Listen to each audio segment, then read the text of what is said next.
Subscribe कीजिए the perfect classes channel को और बेल आइकन को दबाइए लेटेस्ट वीडियो सबसे पहले देखने के लिए। स्टूडेंट द परफेक्ट क्लासेस में आप सभी का स्वागत है। Directorate of education GNCT of Delhi की वर्कशीट नंबर 6 डिस्कस कर रहे हैं बच्चों। क्लास 8 की वर्कशीट है, सब्जेक्ट है सोशल साइंस। 23 अप्रैल 2021 की वर्कशीट है। नेम ऑफ स्टूडेंट्स लिख लेंगे, नेम ऑफ टीचर्स लिख लेंगे। टॉपिक है conservation of non renewable resources, अनवीकरणीय संसाधनों का संरक्षण। तो स्टार्ट करते हैं worksheet. Non renewable resources are those resources which have limited reserves and once these reserves are exhausted it may take thousands of years to regenerate। अनवीकरणीय संसाधन वह संसाधन है जिनका भंडार सीमित है और एक बार ये भंडार समाप्त होने के बाद उसको दोबारा बनने में हज़ारों साल लग जाते हैं। फॉर एग्जाम्पल, उदाहरण के लिए कोल, कोयला, पेट्रोलियम, नेचुरल गैस, प्राकृतिक गैस, मेटल्स, धातु, मिनरल्स, खनिज एटसेट्रा आदि। Each person can contribute to the conservation of resources by reducing consumption, recycling and reuse, as all organisms are interconnected, so each one plays an important role in this। प्रत्येक व्यक्ति उपभोग को कम करके पुनः चक्रण और पुनः उपयोग द्वारा संसाधनों के संरक्षण में योगदान दे सकता है। Remember that we have to use resources wisely, judiciously and find other options in their place so that our future generation can also use them। प्रत्येक व्यक्ति को सोच समझकर और न्याय संगत इसका उपयोग करना है और उनकी जगह किसी दूसरे विकल्प को भी ढूंढना है ताकि हमारी आने वाली पीढ़ी इसका उपयोग कर सके। एक्टिविटी देखेंगे बच्चों। Activity in the following table right the use of non renewable resources. ये क्रियाकलाप है, इसमें नीचे दी गई तालिका में लिखे हुए अनवीकरणीय संसाधनों के उपयोग लिखिए। प्रयोग को लिखना है, ठीक है। जैसे पेट्रोल का उपयोग कहाँ होता है? एज फ्यूल फॉर व्हीकल्स, वाहनों के लिए ईंधन के जैसे, ठीक है। आयरन का कहाँ होता है? ट्रांसपोर्ट सेक्टर, हमने लिख दिया। देखिए आयरन का कहाँ हो गया? ट्रांसपोर्ट सेक्टर, ठीक है। जैसे बस में, रेल में। कोल, कोयले का कहाँ हो गया? एस फ्यूल फॉर इंडस्ट्री, उद्योगों के लिए ईंधन के रूप में। ओके स्टूडेंट्स, अब नेक्स्ट टेबल देखेंगे। इन the following table right the ways of conservation of resources. नीचे दी गई तालिका में संसाधनों के संरक्षण के तरीके लिखिए। जैसे पेट्रोल की बात कर रहे हैं तो इन्होंने बताया हुआ है कि to switch off the engine of vehicle at red light.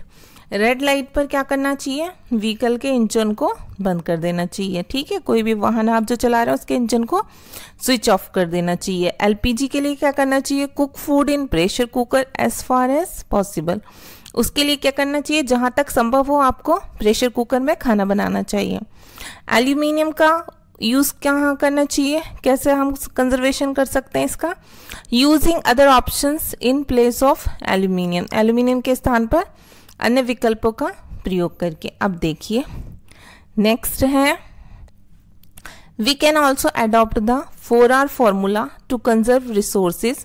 हम संसाधनों के संरक्षण के लिए 4R फॉर्मूला भी अपना सकते हैं। अकॉर्डिंगली वन कैन रिड्यूस, एक R का मतलब है रिड्यूस कम करना, रीयूज पुनः प्रयोग करना, रिप्लेस उसके स्थान पर किसी और विकल्प का यूज करना, and recycle the use of resources to conserve them, और पुनः चक्रण करना संसाधन का उन्हें संरक्षित रखने के लिए।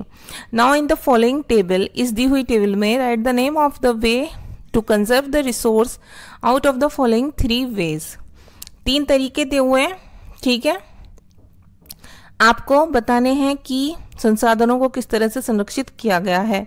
देखिए मेथड ऑफ कंजर्वेशन, कौन सा मेथड यूज किया गया कंजर्वेशन का? यहाँ पर नेम है, 4R का ही फॉर्मूला है, recycle, reuse, replace, reducing use, ठीक है। Using cloth bag instead of plastic bag, plastic bags की जगह क्लॉथ बैग, कपड़े के बैग को यूज करना क्या है बच्चों?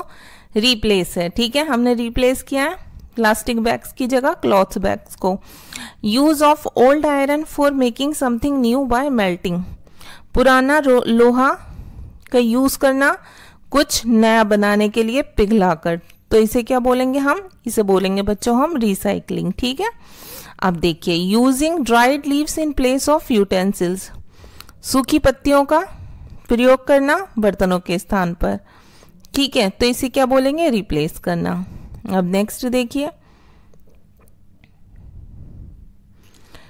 क्वेश्चन नंबर 1 है, imagine and write what would happen and how will you manage if you know suddenly that all the petroleum on the earth will exhaust next week.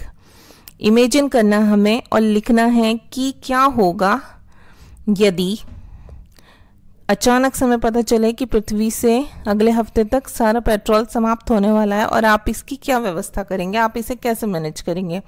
तो answer 1 में हम लिखेंगे बच्चों, नंबर 1 क्या होगा यदि, हमें ये आंसर देना पहले, समाप्त हो जाए तो ट्रांसपोर्टेशन मैन्युफैक्चरिंग विल स्टॉप, ठीक है, परिवहन विनिर्माण रुक जाएगा, द इकोनॉमी विल बी राइंड, अर्थव्यवस्था बर्बाद हो जाएगी, unemployment will increase on a large scale, बेरोजगारी बड़े स्तर पर बढ़ जाएगी। अब हमें लिखना है, इसी में एक और क्वेश्चन पूछा गया है, हाउ यू अरेंज इट, ठीक है, हाउ यू मैनेज इट, तो हम लिख देंगे we will arrange as follows, हम ऐसे व्यवस्था करेंगे। नंबर 1 पॉइंट डालकर हमने लिख दिया, we will look for other alternatives in place of petroleum and use them like CNG in place of petrol, ठीक है, हम क्या करेंगे, पेट्रोलियम के स्थान पर दूसरा विकल्प देख लेंगे और उसका प्रयोग करेंगे, जैसे हम पेट्रोल के स्थान पर CNG का प्रयोग कर सकते हैं, ठीक है। नंबर 2 डाल के लिखेंगे, we will use petroleum judiciously with planning, हम विवेकपूर्ण तरीके से योजना के साथ पेट्रोलियम का प्रयोग करेंगे, विवेकपूर्ण ढंग से करेंगे, न्यायपूर्ण ढंग से। ओके स्टूडेंट्स, अब देखिए question number 2, what are the things made of metals in your house, आपके घर में कौन सी चीज धातु की बनी हुई है। What will happen if all the metals are removed from the earth, क्या होगा यदि पृथ्वी से सारी धातु हटा दी जाए, ठीक है, तो सेम इफेक्ट होंगे बच्चों, ये रिपीट हुआ है पॉइंट्स, ठीक है, आपको ये नहीं करना कि गलती से लिखा हुआ है, गलती से नहीं, ये रिपीट हुआ है, यही पॉइंट्स हमें यहाँ देने हैं। आंसर नंबर 2 में हम लिखेंगे, home use items made of metals such as cupboard, coffer, railing, gate etcetera, ठीक है, घर में यूज करने वाले आइटम्स जो कि धातु से बने होते हैं अलमारी, संदूक, रेलिंग, गेट आदि। If all the metal is removed from the अर्थ, यदि सारी धातु पृथ्वी से हटा दी जाए तो सेम इफेक्ट होंगे। ट्रांसपोर्टेशन मैन्युफैक्चरिंग विल स्टॉप, क्योंकि बस, रेल, ये सब चीज़ें बहुत सारी ट्रांसपोर्टेशन की उसी से बनती हैं, ठीक है, ट्रांसपोर्टेशन मैन्युफैक्चरिंग रुक जाएगी। नंबर 2 इकोनॉमी विल बी राइंड, अर्थव्यवस्था बर्बाद हो जाएगी। नंबर 3 पॉइंट लिखेंगे हम, employment will increase on a large scale, ठीक है, यहाँ कैपिटल ई कर लेना आप लोग, employment will increase on a large scale, बड़े स्तर पर बेरोजगारी बढ़ जाएगी। ये अनएम्प्लॉयमेंट में बच्चों यू कर लेना यहाँ पर, ठीक है, मैं यहाँ लिख देती हूँ दोबारा से अनएम्प्लॉयमेंट की स्पेलिंग, ठीक है। ये 3 पॉइंट्स हैं, ये आपको रिपीट करने हैं, फर्स्ट आंसर में भी सेकंड आंसर में भी, ऐसा आप अनएम्प्लॉयमेंट लिख लेंगे। अब 3 देखिए, आंसर नंबर 3 देखेंगे, पहला क्वेश्चन पढ़ लेते हैं इसका। क्वेश्चन 3 है, although we have renewable resources yet we need to conserve the non renewable resources, why think and write. यद्यपि हमारे पास नवीकरणीय संसाधन है, फिर भी हमें अनवीकरणीय संसाधनों को संरक्षण करने की जरूरत है, क्यों, सोचें और लिखें। तो हम लिख देंगे answer 3, conservation of these resources is necessary, इन संसाधनों का संरक्षण जरूरी है, because their stock is limited, क्योंकि उनका स्टॉक भंडार सीमित है, and once exhausted it can take thousands of years to rebuild them, यदि एक बार वह समाप्त हो गए तो इनके बनने में हजारों साल लग जाएंगे। ओके स्टूडेंट्स, तो आपकी वर्कशीट सॉल्व हो गई। ये मैसेज दिया हुआ है कोविड के लिए आपको, to stay safe in fight against कोविड-19 वियर मास्क। यदि आप कोविड-19 की लड़ाई में सुरक्षित रहना चाहते हैं तो आप मास्क पहने। ओके स्टूडेंट्स, तो मिलते हैं नेक्स्ट वीडियो में नेक्स्ट वर्कशीट के साथ। Okay students, thanks for watching.